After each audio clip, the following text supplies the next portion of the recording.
Hi friends, தவசி ஹெர்பல்ஸ்லேருந்து நம்ம இன்றைக்கி ஒரு டிஃப்ரெண்ட்டான ரெசிபி பார்க்க போகிறோம். பீட்ரூட் பட்டர் மில்க் எப்படி செய்கிறதுன்னு பார்க்கலாம் வாங்க. அதுக்கு ஒரு பீட்ரூட் எடுத்து நல்லா கழுவிட்டு தோலை சீவிட்டு பொடியாக நறுக்கி வச்சுருக்கேன். இதை ஒரு மிக்ஸி ஜாரில் போட்டு தேவையான அளவு தண்ணியை ஊற்றி நல்லா நைஸாக அரைச்சி அதை வடிகட்டி எடுத்து வச்சுக்கோங்க. வடிகட்டின சாறு வந்து ஒரு 100 ml எடுத்திருக்கேன். இப்போ இன்னொரு மிக்ஸி ஜாரில் பட்டர் மில்க் செய்கிறதுக்கு தேவையான பொருட்களை சேர்த்துக்கலாம். ஒரு சின்ன துண்டு இஞ்சியை எடுத்து நல்லா கழுவிட்டு தோலை சீவிட்டு பொடி பொடியாக நறுக்கி சேர்த்துக்கிறேன். நம்ம இந்த பீட்ரூட் பட்டர் மில்கில் இஞ்சி சேர்க்குறனால அந்த பீட்ரூட்டோட ஃப்ளேவர் வந்து நல்லாயிருக்கும். இப்போ கொஞ்சோண்டு கொத்தமல்லி இலையை நல்லா கழுவிட்டு பொடியாக நறுக்கி இதோடு சேர்த்துக்கலாம். இந்த பட்டர் மில்க் நார்மலாக நம்ம குடிக்கிற பட்டர் மில்கில் வந்து கொஞ்சம் சேஞ்ச் ஆகும். டேஸ்ட் வந்து கொஞ்சம் டிஃப்ரெண்ட்டாக இருக்கும், நல்லாயிருக்கும். ட்ரை பண்ணி பாருங்கள். இப்போ இது கூட நான் 2 பச்சை மிளகாய் சேர்த்துக்கிறேன். பச்சை மிளகாய் ரொம்ப சின்னதாக இருக்கனால நான் 2 பச்சை மிளகாய் எடுத்திருக்கேன்.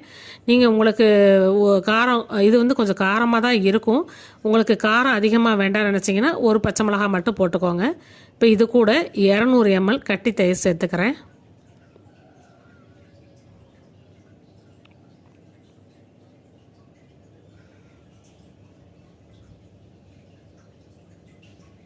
இப்போ 100 ml பீட்ரூட் ஜூஸை இதோட ஆட் பண்ணிக்கிறேன்.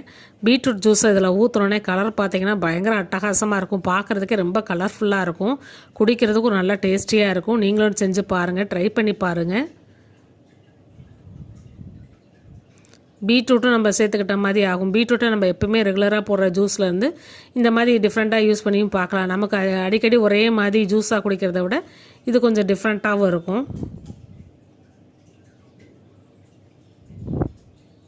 பீட்ரூட்டில் அவ்வளோ ஹீமோக்ளோபின் இருக்குது. நீங்களும் ட்ரை பண்ணி பாருங்கள். இப்போ இது கூட நான் கொஞ்சோண்டு தேவையான அளவு கல் உப்பை சேர்த்துக்கிறேன். உங்களுக்கு டேஸ்ட்டுக்கு தகுந்த மாதிரி அவங்கவுங்க டேஸ்ட்டுக்கு தகுந்த மாதிரி கல் உப்பை நீங்கள் கூட்டியோ இல்லை குறைச்சோ போட்டுக்கலாம். அது அவங்கவுங்களோட டேஸ்ட்டுக்கு தகுந்த மாதிரி போட்டுக்கலாம். இப்போ ஒரு கண்ணாடி டம்ளரில் கொஞ்சோண்டு ஐஸ் க்யூப் போட்டுக்கிறேன்.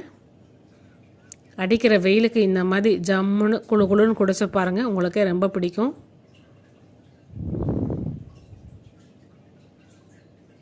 இப்போ இதை வடிகட்டிக்கிறலாம். அவ்வளோதான் ஃப்ரெண்ட்ஸ், நம்ம பீட்ரூட் பட்டர் மில்க் வந்து தயாராகிருச்சு. நீங்களும் இதே மாதிரி செஞ்சு பாருங்கள். இந்த வீடியோ உங்களுக்கு பிடிச்சிருந்துச்சுன்னா உங்களோட கமெண்ட்ஸை எங்களுக்கு பதிவிடுங்க. எங்கள் சேனலை லைக் பண்ணுங்கள், ஷேர் பண்ணுங்கள், சப்ஸ்கிரைப் பண்ணுங்கள். நன்றி, வணக்கம்.